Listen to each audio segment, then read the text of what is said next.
people would love to get their hands on either the Janna or the Lulu, but Rakan does well into both of them, especially when paired up with his Lover. One of the things, too, with Rakan is that he is squishy by going Ardent Sensor. So, yes, you get to have both worlds of I can engage and I can also bring an Ardent Sensor to the team, but it is at a cost that you have to be a good player to work around, and you have to have good timing. We've even seen the good players fail at this, especially after the nerfs to Rakan, kind of slowing the speed down a little bit. There are openings now where you can play around this champion, you know, after the adjustments that they made to it, and we'll see, because Janna has been one of the good ones at doing it with her full reset. Well, so many tools in Janna's kit to do exactly that. But what I do like seeing on my screen is two early game junglers. We've got the Rek'Sai locked in for Crash. It'll be his first time here in the group stage playing it. And Kha'Zix for Ambition. But it's going to lean a little bit into that Crash style that we touched on, Vedius, as Tristana closes out phase 1. I think it gives a nice bottom lane for 1907 Fenerbahçe as well. Interesting that Crown is picking the Kha'Zix here. Was talking a little bit about him in my picks to watch before Worlds even started, and how he often picked it into things like the Jarvan because of his early ability to skirmish. But here he's saying, you know what, I think I can also match the skirmish power of a Rek'Sai, and we'll see how that works out for him in terms of the early game. Second ban's coming through pretty quickly here. Mid lane focus, taking the Lucian out very early is 1907 Fenerbahçe. In response, though, the Syndra and some of the more meta control mages here from Samsung, it looks like. I think Crown would be fairly happy to play Cassiopeia or something and have some good backline threat. Looking at champions like LeBlanc as well, we saw it being banned earlier in the day, and from RNG. And I imagine that both these mid laners will not be afraid to get their hands on that kind of a mid, especially with so many taken off the board. All right, let's find out what they prioritize and who gets that counter pick opportunity. Quick update on Ambition's Kha'Zix. 10 games played, 9 wins, 1 loss career-wise. And 1907 taking their time to figure it out. Going to be locking in this Galio. Still has that flex possibility as well, which is safe, gives them even more options at this stage of the game. That's the thing I really like. It's something we highlighted a lot when the Gigabyte Marines would focus this champion, right? It provides a lot of mobility and a lot more potential for surprise plays. When you have Rakan engage with the Galio on top, suddenly it is a bit easier to go for those engages and still have the Ardent Sensor and not worry as much about being so squishy, because you've got this big Galio, you know, coming to save the day right behind you. Well, big Galio going into big Cho'Gath.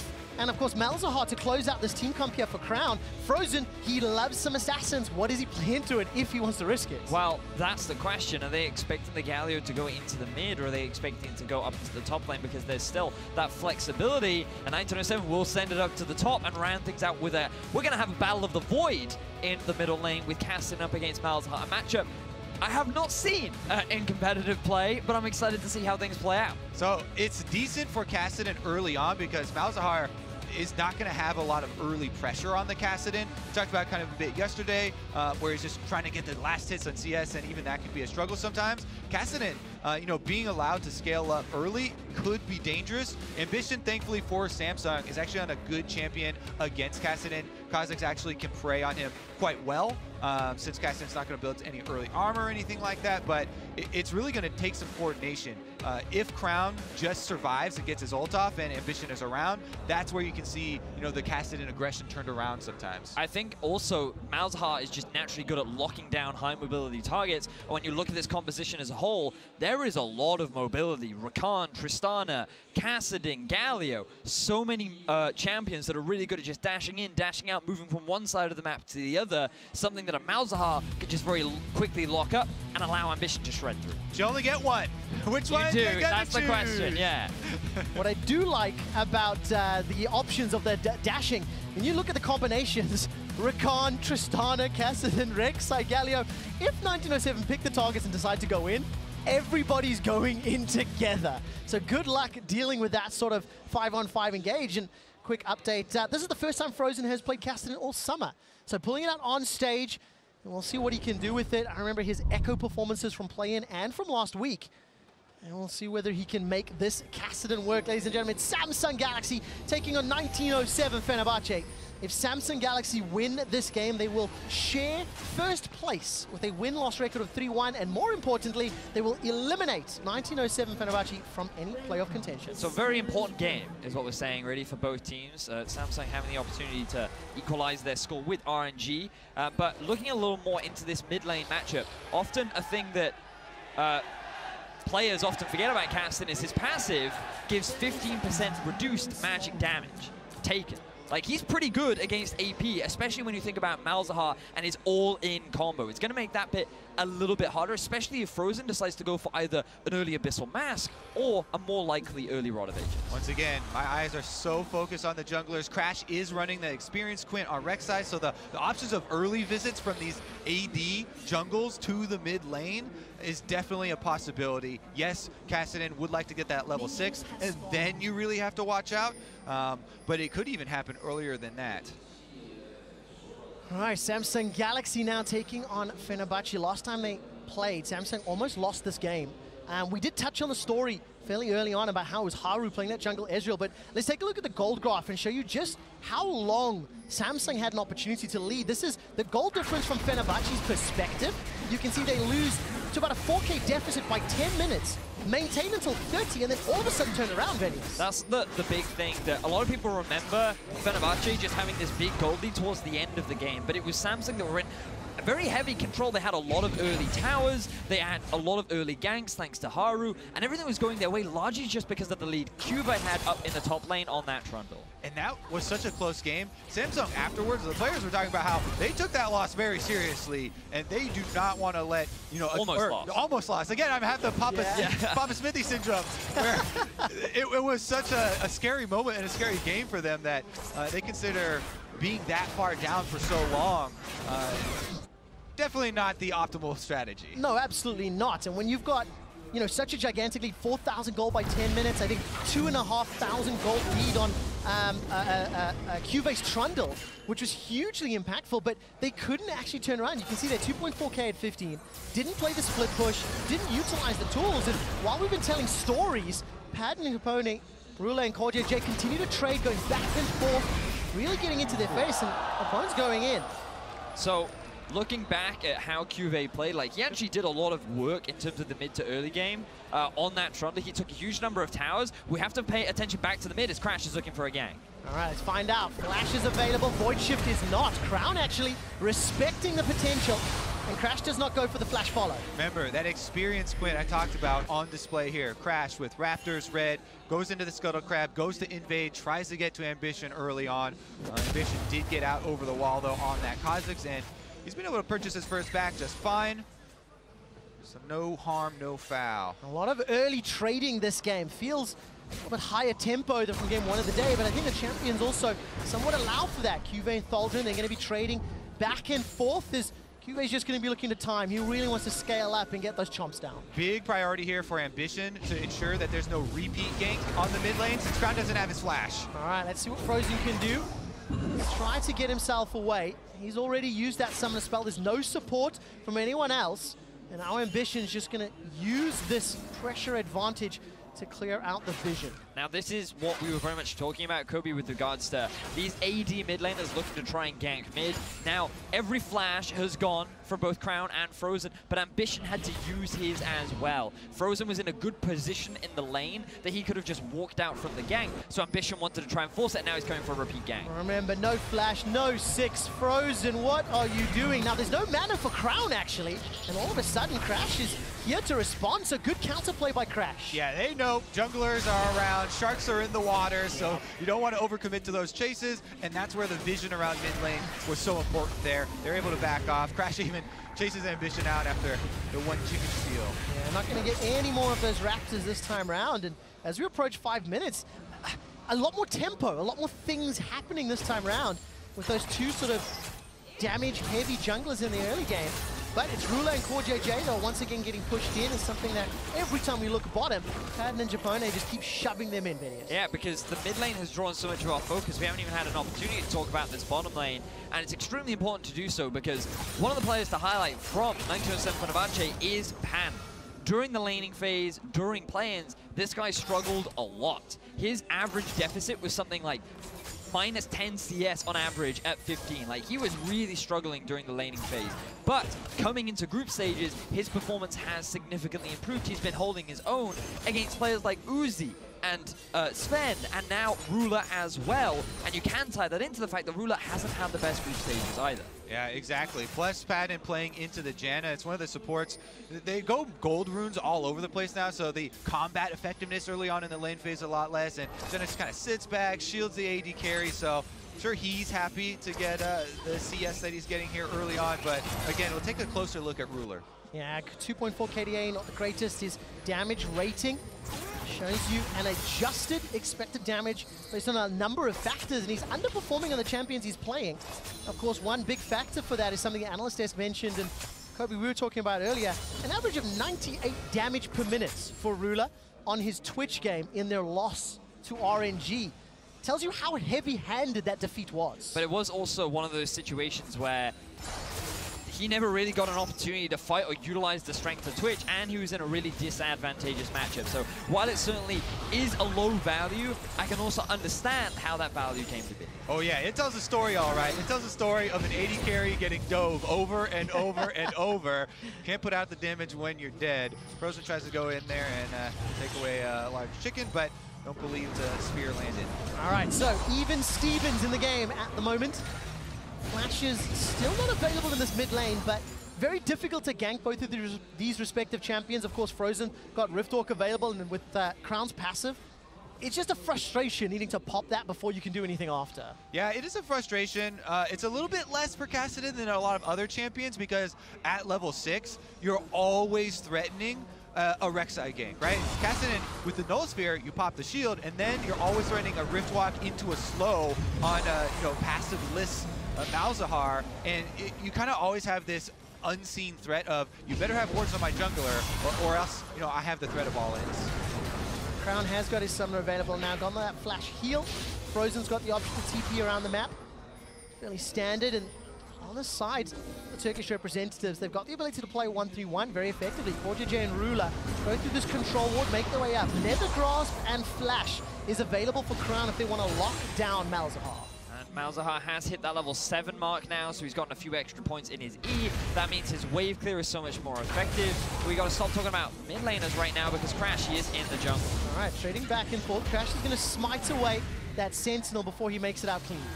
So actually, Frozen here with the with the Kassadin can one-shot the Voidlings, as you've been seeing on screen, with just a level 1 E for himself, and that's what he's been doing to just clear those out and take away a lot of the pushing power of Malzahar, and he's feeling pretty nice in that combo. Featherstorm used by Ruler. First blood available, but not yet taken. Padden needs to run away as CoreJJ not yet available with the Monsoon. Traponi threw down the Ignite, and no one dies yet. Really good trade there. For both sides, in all honesty, but CoreJJ, he's still fairly healthy. His ultimate is going to come up soon, but Ruler not feeling confident, deciding to back away. The burst coming down onto Pan after Ruler used the ultimate was a little bit scary there, but Pan was able to walk out. All right, so again, still nobody dying despite excessive trades. First backs, by the way, BF swords were picked up. Lost chapter for Crown. Makings of that Rod of Ages on the side of Frozen, building his way up at least. Just slowly scaling our way into this mid game. Fenerbahçe, 1907 Fenerbahçe rather, they've got themselves a small gold lead just through farming, which is a good sign for this squad. It's a decent sign. One thing that is another sign that could be bad for them would be the control wards here creeping into this river for Samsung. Ambition, by the way, he is one of the Kazakhs that will go the Q evolve early on. That gives you more threat around taking these dragons, and a lot of people have really jumped on the train of the R evolve early on because you can have a lot more mobility and opens up a few more gank paths. But now that he's got the evolve Q, you do have a lot more single target damage, and that is something to keep in mind. Also early skirmishing power. When you think about what Crash is trying to do in the early game, when they come in for the counter gank, he's going to have that ability to dish out just as much damage as Crash can. Oh man, Taste Their Fear, going to be so scary. Samsung Galaxy, one of the most underwhelming Korean squads from the first week. Their record 2-1 could easily have been 1-2.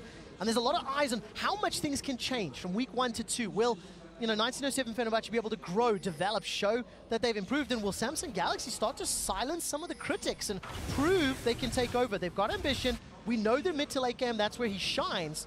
And we're slowly edging our way towards that. But it's also just where the team shines. When we look back at how they played against G2, it was their ability to fight in the mid to late game along with their decision-making that allowed them such a clean game. And now we have to look at Japone as he's looking for an engage. All right, got the engage with the quickness, manages to get a follow-up knock-up. Beautiful first blood, and it's picked up by Frozen. 1907 Fenerbahçe are the ones to find their first kill. They kill him before the TP even starts channeling, and Thordran gets completely caught off guard. And Samsung, it felt like you know, they had seen Crash, but they didn't quite have you know, the whereabouts of Japone tracked for that one. And he came in half a screen away, immediately annihilate the Kassadin. There goes the Dragon, so no chance of the Evolved Qs taking that one down. 1907 Fenerbahçe very happy with the first blood and objective. And just as we were talking about Samsung, their ability to play mid to late game, one of the things I wanted to start looking at for 1907 Fenerbahçe was their ability to start forcing plays. They have the Galio ultimate. They have a teleport on top of Kassadin. They can start roaming around the map and looking for picks, but they just have to come to the mid lane. Japone roams up from the bot. He can see that his AD carry has come back to base, and they use the fact that SSG just have this small dip in vision, and they're not expecting this very quick three-man collapse. Oh, such good play out of FB. Teleport's going to come down into the mid lane here for Frozen. And instantly, a little bit of chunk damage. But there we go. First blood, first dragon as well. And this will allow the Turkish representatives just a little bit more control. They actually averaged a gold deficit at 15 minutes through the week 1 games of 1,700 gold. They're around 700 up. So I want to track how these next 7 to 10 minutes go. If Frozen can continue to increase his pattern, he can start to get an item advantage with the help of his teammates. There's a lot of tools on the side of FB to just completely take over this game. Oh yeah, a big part of that Kassadin pick, you know, in the last round there is about getting through the mid game so effortlessly. And now, with the kill actually going over to him, it's pretty big that within all that burst and the flashy play, he was actually the one to get the last hit. That is a very early Rod of Ages and Merc Treads for this Kassadin, so he's going to be extremely confident in the play around mid lane, and we'll see if they can actually start more of their plays around the mid lane, take over the vision that we've constantly seen this battle over. Yeah, this game is going to be very much about which mid laner is able to step up, because we've seen the most success for 1907 Fenerbahçe when they play through Frozen in the early game.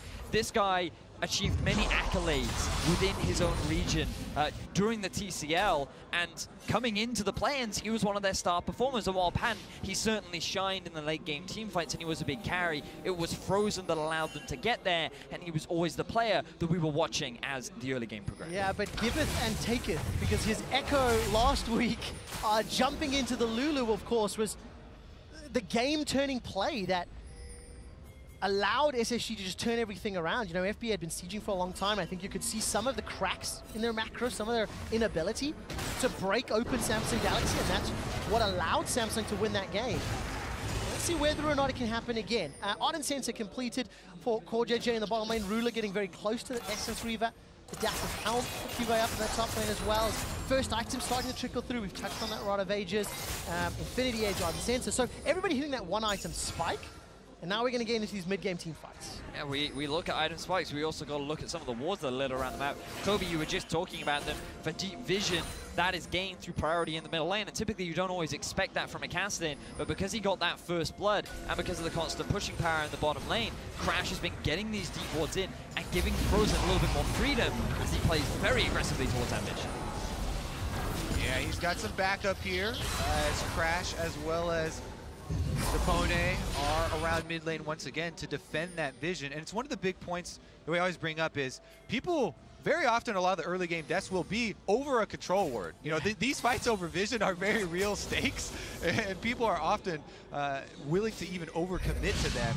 As we saw there, though, they did have some backup, and it was necessary. Well, there's 2 teleports on the side of FB. Of course, Thaldrin's still available. Frozen's is on cooldown. We've actually not talked about the top lane at all because it is that tank v tank Galio v Cho'Gath, man. It's even CS here between Cho'Gath and Galio, but we're getting to the point that they're now going to get involved, right? They've got their items, they've got their TPs, and anytime an initiation breaks out, let's see who's going to be quicker on the trigger finger and whether or not Thaldren's heroic entrance will be pivotal. Yeah, because while the champions themselves could be game-changing, you've also got to look at who the players are, because for Thaldren, he is the big captain for FB. He was the guy that led them through the playing stages and is often the father figure, the guy that they can rely on to keep their confidence up. And Cho'Gath, he was considered one of, if not the best top laner coming into the tournament. There was a lot of praise. We've seen him get amazing outplays last week in their game versus RNG and G2, and both eyes will be on these top laners to not only see what they can do with their champions, but also in this game. All right, where is the initiation here for 1907 Fenerbahçe? They've got to defend against the 3-man push. Cho'Gath's the first to arrive. Padden did not leave the bottom lane. It's chip damage on the mid, but nothing more. Yeah, as threatening as Kassadin is, you know, in a 1v1 scenario or chasing people down, again, always the weakness everyone will highlight is the wave clear. So a quick little jab there from Samsung to try and get some turret damage, but the threat of the collapse from 1907 Fenerbahçe was just too scary for them, and they do back off immediately. Personal pet peeve, look at this now. Crown's going to get flanked. 3 members, Crash and Japone, coming in for the engage. He feels the collapse coming. He knows it's coming. The tremor sense is going to make it visible. The Gleaming Quill unable to pop the Void Shift. So risky and brave from Crown, but he knows supports coming in through the river. All right, Unburrow comes out from Crash. Ambition decides to leap forward, and Crash blows that flash to get over the wall. Yep, they've got a recall here from Padden. He wants to go purchase right now, so they don't want to fight. They want him to get his purchase off before the Drake spawn. Recall timers are an objective of themselves in the early game because preparation is so big for these objectives. Also look at the TPs. All are now available. Every summoner spell is up. Every player is reaching the 2-item spike that's going to indicate the start of a fight. And this is where Samsung really come into their own as a team. And you see that slight discrepancy in the recalls, you know, plus the slight advantage in the game currently that they have allows Crash to start up this Mountain Drake, and it will be an easy execute.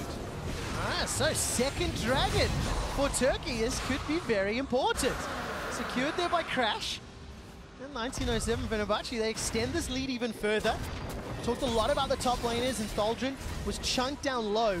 Took a lot of damage from Cho'Gath, who's, again, just farming up a storm. Very comfortable, very happy. And, you know, we're getting into this mid-game, this mid to late game scenario, and 1907 Fenerbahçe get a second shot at Samsung Galaxy, get a second shot at taking down Crown and the boys on what is a very even, very equal footing right now. Might not be, as they go for a dive. All right, Chomp has already come down the feast, unable to get the kill. No more mana for Cho'Gath.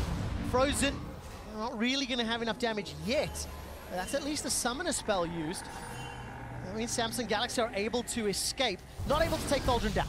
Like the teleport from Frozen, just to guarantee the safety of his top laner. If he hadn't had that threat, they might have decided to commit, but Cho'Gath had no mana anyway, so it could have gone either way. Now we have to keep our eyes on the bottom lane.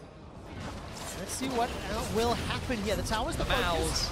Rulo's going to put some damage down. Crown's making his way in. Remember, teleport's available for Cho'Gath.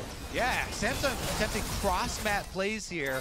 Gank on top side, then walking all the way down to bottom side. Crown and Ambition threatening the dive here, but they're going to abort that mission as well with the vision in between going to dissuade them. So Samsung, you know, a couple of attempts here in the mid game, but fended off fairly quickly. I mean, it just feels like both of these teams are pretty even at this stage. You know, there's a few attempts on both sides. There's a few potential setups, but nothing yet is coming. Frozen going to be able to pop Crown's passive and look for something further.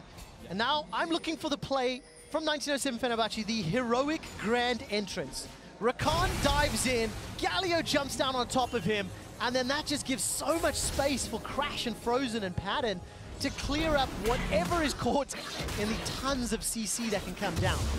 Will result in the biggest boom of World's group stages. Other than North America, obviously. Well, Dude, they're not even playing today, dude. Relax. I had to bring a bit of comedy value. You know, it's a slow game so far. We're approaching 20 minutes. Let's backtrack to the game, lads. Now, SSG, they're on track to get themselves their first tower of the game. And they got options because, of course, their mid tower is being chipped down. The top tower is being chipped as well. 1907 Fenerbahçe Gonna be in trouble as Frozen's gonna get locked down and shut down by the Nethergrass. Teleports channeled and cancelled from both. And that's the first kill for the third LCKCs. Great move. They're finally able to find the play around mid lane and punish Frozen here with that crowd control from Malzahar, immediately locking him down. As we said, Ambition on the Kazakhs gets to bring that damage to cut right through him. Lethality already picked up for him, so he really can make that one work. Love the duo combo, being able to shut down Cassidy. We talked about how if he has no mobility, it becomes very easy to kill him, and now they have priority on the middle lane. All right, QSS picked up by Frozen. 1907 Fenerbahçe will lose their first tower in all 4 games. They have conceded the first tower, and all of a sudden, Thaldren throws his ultimate down after the tower is already dead. Cho'Gath has been consistently pushing this top lane, which means that after the ulti from Thaldren, he's going to get a lot of damage down and may even take this turret, resulting in another tower going in the favor of SSG. And remember, the bot lane is also exceptionally low. It's already a 1,500 gold lead for Samsung. This tower not yet killed. Frozen may be able to defend it, and does so for a little while longer. But it just feels like the scales are now tipping into Samsung's favor. Yeah, you could definitely see there was not a lot of communication with that mid-lane attempted defense or engage or whatever you want to call it there, because the Rek'Sai going in on the champion that has the jump, and Galio ultimate long channel time, it's pretty simplistic for Samsung to get out, but now they're going by. All right, flash engage, Featherstorm comes down, Padden, Japone, and Crash unable to find anything there. Samsung able to escape with their lives. I didn't quite see if that was just a sidestep. I mean, it had to have been. Rula and Cordia J didn't even use summoner spells. Tower number 3 is available here for Samsung. It is so easily knocked over. And for 1907 Fenerbahçe, they find themselves in a 3,000 gold hole and just being picked apart. And initially, we wanted to see from FB them playing the Crash style, play the early game. They get a flash out from the ground. We think, oh, they're looking to try and make level 6 plays. They're trying to be early aggressors. But now they've slowed the game down. And this is SSG's territory. They know how to play the map. They know how to work as a team.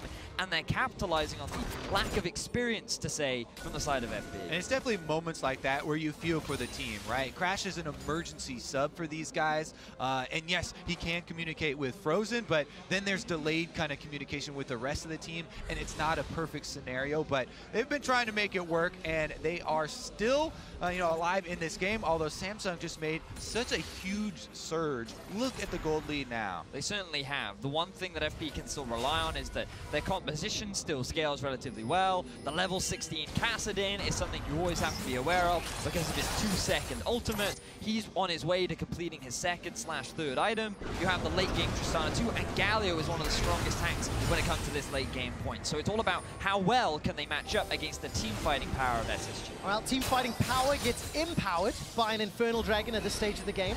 2 and 3 items starting to spawn. Righteous Glory picked up for Cho'Gath. Rapid Fire Cannon sitting in Rula's back pocket versus the Shiv Eye Edge of Padden. And of course, it looks like both teams are fully aware of the positioning. FB, do they want to channel this? All right, Thaldren's teleporting down towards the mid lane. He's going to look for an engage. 1,700 HP on the Infernal. The engage comes in. That's a 2-man knocker.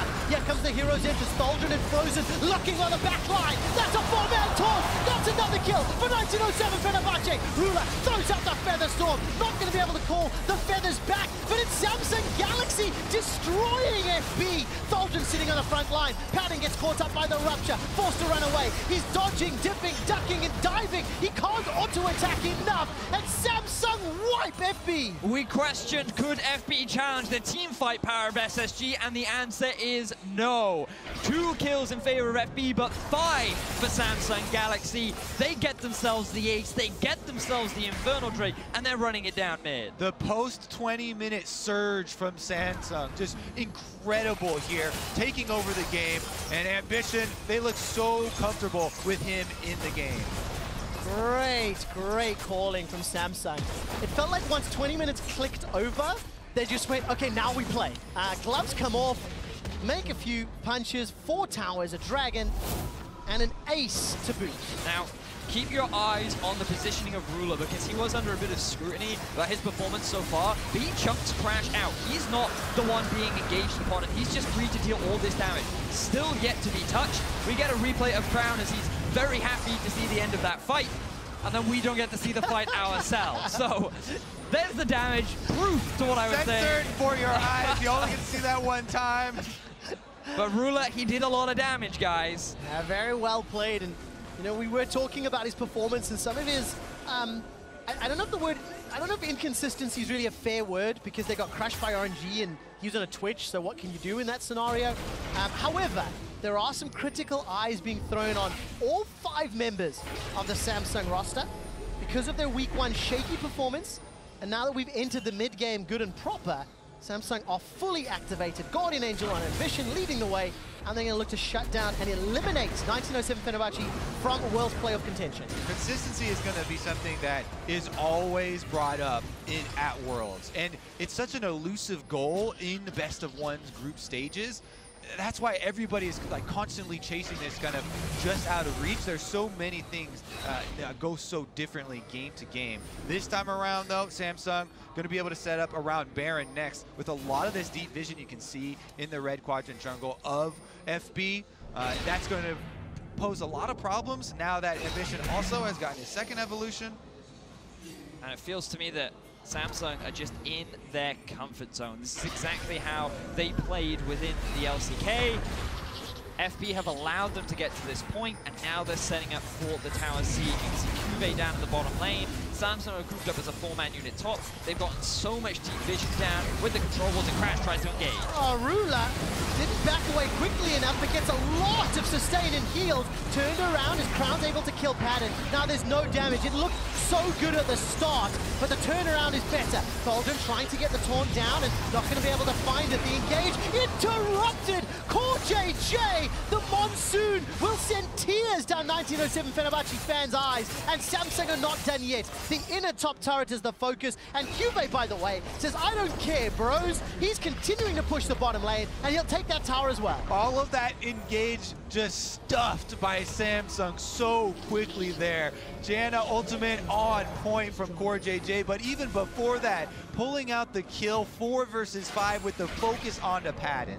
Really impressive team fighting once again from Samsung. This is why they were praised for it coming into the tournament. Yes, there were question marks, there were holes in their play in week 1, but the Korean teams always get better when it comes to Worlds. Week 1 performance into week 2, these teams know how to grow. And looking at Samsung right now, seeing how clearly stronger they are in this mid game, especially now that the map is wider, I don't think Haru's going to see another game today.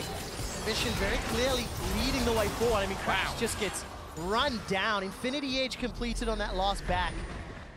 Rula and the rest of Samsung Galaxy just in a dominant position. You know, when I think about top-tier teams taking on these emerging region squads, this is actually the type of game I sort of expect. Don't put yourself in a risky position early. Even if you go even until mid-game, rely on the experience and the macro to take over. And that's exactly what Samsung have done and demonstrated in such clear fashion. It's one of those instances where you think that early dominance is needed to demonstrate your superiority, but the slow patient game can do the same as now Samsung. They started off the Baron. All right, is it going to be this? Actually, it's just gone. Oh, they're not even going to get close. FB unable, maybe unwilling, maybe not on the same page. Everybody had flash, everybody had tools to get into the pit, but it would have been 4v5 at best. Exactly. I mean, what are you really going to do? Your jungler is dead. Against a Feast Smite. Yeah. So it's all going from bad to worse here for FB. And now third items are being completed for Samsung. The gold lead is about 9k. If they win this, they knock out 1907 Fenerbahçe from contention to get to that quarterfinal spot, and Samsung will tie up the score with RNG. Well, that means that FB become heartbreakers. FB, of course, still have to play RNG and G2 Esports. So with G2 picking up that win against the group leaders, we could find ourselves into very interesting territory as the day plays out. Now, before that, of course, Samsung need to use this Baron and break open the base. But their macro and their map play has just been exquisite for the last 10 minutes. Where do they go with this, Kobe? I like your heartbreakers term, actually, for this team, because, I mean, straight from the play-ins, right? They were able to take the #1 seed, you know, moving through the play-ins from HKA, and actually that's how they were able to upset and get to this point. So definitely a term, I guess, that they'll be used to, and a position that they have been in before. Now we have to keep our eyes still on Padden. while he hasn't had the best game as of yet, something that he was still praised for during the play-ins was his late-game performances. 3 items on the Tristana. He has the boots to boot. He's level 15, and he could still be one of the big carries for the team. Someone that you can never really afford to underestimate as Samsung look to break into the base. All right, let's see whether or not he can survive long enough against Ruler, Crown, and Ambition. All right, Ruler, Crown, and CoreJJ, though, in a 3-man siege. That was Shutdown pattern, that was gigantic burst of damage. The Storm was available, and Pattern really fancies himself another shot. All right, that Void Swarm gonna allow the tower to get taken down, and the base is open. Double Infernal Drakes to the side of Samsung, helping them out with this high damage dealer comp. And by the way, Cho'Gath is still playing PvE. Cho'Gath did not load onto the PvP server. Today it's about PvE. He's looking for the buffs. He's looking for the towers. He's still alone. He's got the tower. Nobody wants to fight the raid boss. There's no one to send down there. Thaldrun doing his best, but he's always getting pushed back by Cho'Gath. There's a massive minion wave as well. Here's the engage. All right, let's see what they can do. Pattern not able to rocket jump over the wall. That could be game-changing. They shut down Crown, turning their attention. Ambition still got GA. That's a follow-up onto CoreJJ. Cho'Gath wall. The interrupt onto Pattern. The feast as well as the feral scream takes him down. That's a route now onto Thaldrun. And the fact that Ruler is so fed and untouched, he's looking to close things out. Cho'Gath finally joins the fight, and you see the difference in power. Getting the knockup and the kill onto Pattern should be more than enough to allow Samsung to end the game. The Baron buff here doing a lot of work. They just rotate from inhibitor to inhibitor to inhibitor. Now all that's left are the Nexus turrets standing in their way. League of Legends victory by the numbers. Supers across all the lanes. That was one hell of a Baron power play. And Samsung not going to risk making a mistake in the base, not going to risk throwing away any lead that they have accrued, all 12,000 of it. Instead, go back, spend the money. Look at that scoreboard on the bottom, guys. Huge items being picked up. And Samsung, 1 lost siege. That's all they're going to do. Tie themselves for first in the group, go to 3-1. Insta-buy Mercurial from Ruler. That's not really what you want to be seeing if you're FB, but you are at a 12,000 gold deficit, so there's very little you can do about it. Level 18, Cho'Gath coming up huge for the team, and now they're on track to get their 3rd win of the group. Interesting, setting up the next match as well. You talk about the 3rd wins and what does this do for the group. G2 are just coming out of a very quick victory over RNG, and now they're going to be playing Samsung, who have kind of a Samsung-esque win here, right? Yeah. Very calm and collected, even though they did get behind early on. That's going to be their next matchup, and this is going to put a lot more weight on it. Yeah, really, really well. And what a great confidence booster for Samsung Galaxy. Close out the game, such Samsung fashion. Be comfortable, and we'll see the 2 undefeated teams for today, going head-to-head. That will inform us how the rest of the group plays out. 4,300 gold was that power play as Ruler chunks down Crash. 1907 Fenerbahçe need to defend this base, but I don't think that they can. Silence goes down to Frozen. He buys some time with the Hourglass. Charm comes down from the quickness, but that's 1, 2, 3 quick kills for Samsung. They're going to shut down Pattern on the way out, as the last man standing is Thaldrun. Ruler is hammering away on the Nexus, and Samsung Galaxy eliminate 1907 Fenerbahçe from Worlds 2017 playoffs. Very clean game overall from Samsung, much more of what we expect from this squad. The last time these 2 teams met, it was a struggle. FB were able to put up much more of a fight, but this time SSG, they came in prepared, they came in, they played calculated, and they shut down the Turkish representative. You can see the heartbreak on the side of Japona there on that close-up. It looked close for a long time in the laning phase. You were always going to favor Samsung's macro. We saw it last week, we've seen it historically. And that means Samsung tie themselves with first in Group C, 3 wins, 1 loss. And now it puts the onus on G2. It is within their fate if they want to try and make it out of this group. If they can get the win against Samsung, then everything blows wide open. But Samsung are also in a position to secure their spot into the quarterfinals. So things starting to get extremely tense as the day progresses. Well, my European friends, is it going to be another European run here in day 2 of groups? It started off well for you. It has started off well, but we have to find what happens